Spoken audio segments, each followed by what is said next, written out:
What's up guys? Nandito na ako ngayon sa bahay. Welcome to my vlog. So may gagawin tayo ngayon. May bubuksan ako ng dalawang eco bag na binigay sa akin. So titingnan ko ngayon kung ano ngayon ang laman at para maipamigay ko rin sa mga nangangailangan ulit. Ito pala, t-shirts. Ang babae. Leggings. So, dress siya. Maganda siya. O, bago pa. Ayan. May mga t-shirt din. Yung isa naman, long sleeve. Maganda to siya. Ayan. Tingnan natin kung anong laman. So, may dress siya. Ayan. Haba. Pangkad yata ng may-ari nito.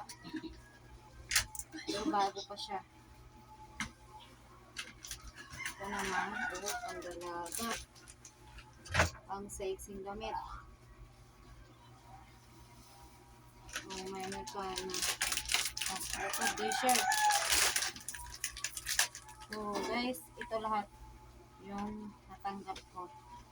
So, ngayon, meron naman akong pinagkat may padala. Dalawang bag ko na hindi ko na nagamit. Yan. Para mapakinabangan din. Maganda pa siya. Diba?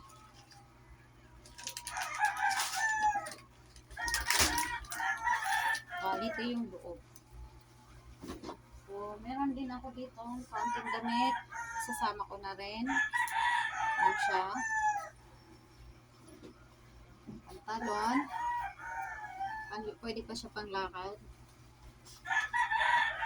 Pantalon uli. Kasi na-stock lang to sa damit ko. Hindi ko nagamit. Nasuot ko lang to isang beses. Ayan, pantalon uli. Ayan. Pantalon uli. So guys, ito lahat. Kikilohin ko naman to para alam ko kung ilang kilo ang ipapackage ko. Kasi may bayad ko siya pag ipapackage at ipapadala kung saan lugar. Kilohin ko siya.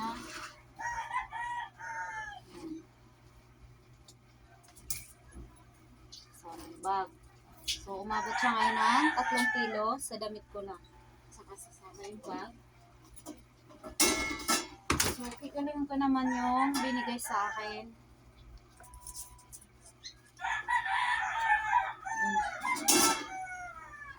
Kiluhan ko pambigas po. Kasi wala naman ako ibang kiluhan.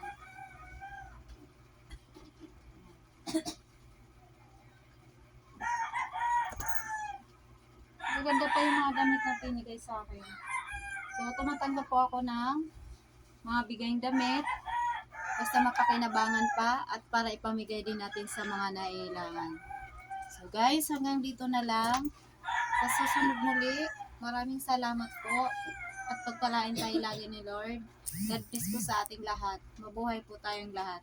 Please follow and share and subscribe my YouTube channel, Miss Ganda. Maraming salamat po sa lahat.